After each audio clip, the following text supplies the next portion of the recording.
Good morning. Welcome to another edition of Coffee with Tea. I'm your host, the amazing T Street. Today's mug said, I have only one thing to do today. Follow him. It was a gift from someone. I'm going to jump right in because I got a lot to say today. And by the way, there's no coffee in here. There's water in here today because I'm fasting. So that's what we're doing today. I want to jump right in.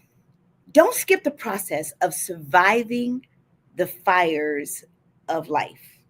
Don't skip the process of surviving the fires of life. Now, most people know that if it wasn't a crime, I'd probably be a pyromaniac. I love fires. I couldn't wait to get in the last fire of the year. I told y'all about that a couple of weeks ago. I'm sitting out on my patio with my little fire pit thing burning.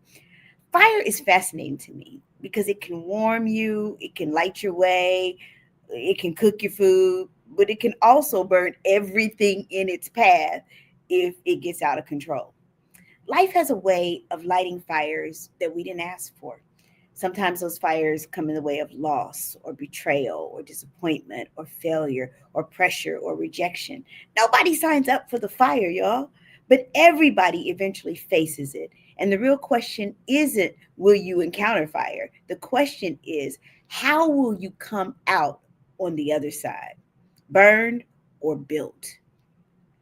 I'm going to give you three steps. You already know it's three steps to the process of surviving the fires of life. The first step, first, you have to acknowledge the heat. Stop pretending that you're not burning. Some of us are masters at pretending. We pretend that nothing affects us. You can't survive a fire that you refuse it to admit that it exists. A lot of us are excellent at smiling through the smoke. Your life can be burning all around you, and people are like, "How are you?" Like, "Oh, I'm good. I'm good." While everything around you is falling apart. I've been guilty of that because none of us want to look weak. We minimize the pain. We ignore the pressures of life. We numb ourselves. Sometimes people use things to numb themselves instead of facing the heat. But here's the truth: what you won't acknowledge, you cannot heal. That's facts, y'all. Fire exposes weaknesses, it exposes fear, it exposes limits. But guess what? While it's uncomfortable, it doesn't mean that your weakness is weakness. Actually, when you acknowledge the fire, your weakness becomes wisdom. It says, this hurts, but it won't have the last word. What I'm going through, it hurts, but it won't be the last thing that I experience. If you never name the fire, you'll always be burned by it in secret. So it's important to name the fire. Good morning, Deaconess Rhonda. It's important to name the fire. The second step, and I'm going to put up a graphic to go with that. You have to stay in the process. Don't run before the refining is finished. This year, our company's motto was, the process to become me was hell. The product that is me is fire. Don't skip the process. I believe that everything, good morning, Stephanie. I believe that everything in life is a process. And so if we skip the processes, we don't get the versions of ourselves that are best, because the things that happen in the process are the refining parts that builds us. And so if we're talking about how to survive the fires, that's why that was our motto for the year. And if you notice, every coffee with tea, with the exception of like three, every coffee with tea is, don't skip the process. Don't skip the process of whatever it is. And so the second step that we got to do is we have to stay in the process. Don't run before we are refined. What does that mean? Our instinct in the fire is to escape. I don't know about you, but if my house was on fire, my first instinct is to escape, get out fast, to avoid the pain, to numb the struggle, to distract the discomfort.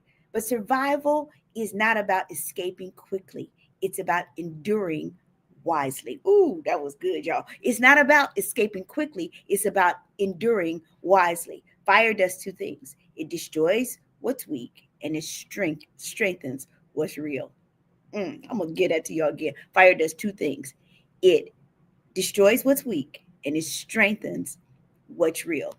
Gold doesn't melt because it's worthless. It melts because it's being purified. Muscles don't grow without resistance. Faith doesn't deepen without pressure. You don't get the oil of the anointing without press. If you run too soon, you may save your comfort, but you lose your growth. Some relationships don't survive the fire because they were built on convenience. They weren't built on commitment. Some dreams don't make it because they were fueled by hype, but not endurance. The fire doesn't mean you're failing.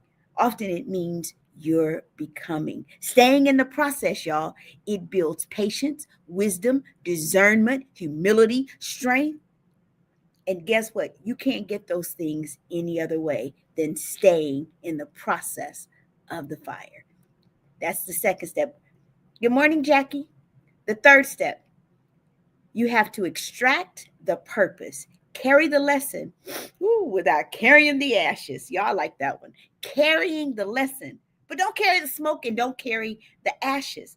Just because you've been in the fire doesn't mean you have to stay in the fire. Extract the purpose. I like that piece, y'all. Extract the purpose. What does that mean?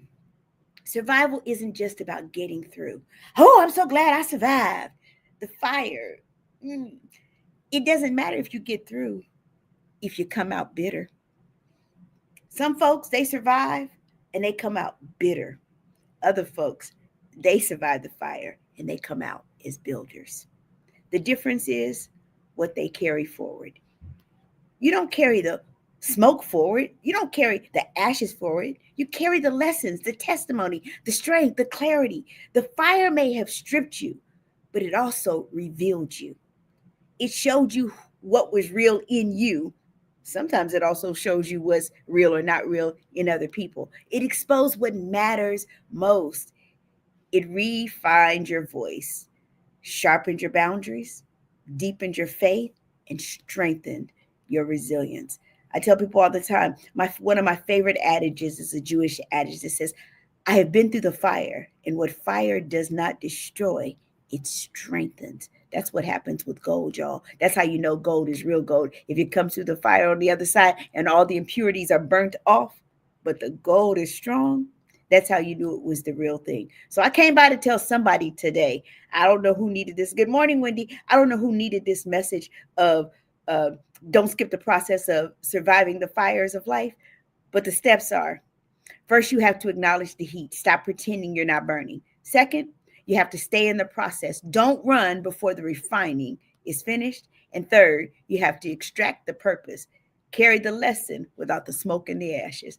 Y'all, I'm the amazing T Street. There's absolutely positively nothing amazing in me that's not in each and every. Good morning, Toya, each and every one of you. So I'm glad you stopped by today. But whatever you do, don't skip the process of the fire. I've been through the fire, and what fire doesn't destroy, it strengthens. Have an amazing day. Be strong.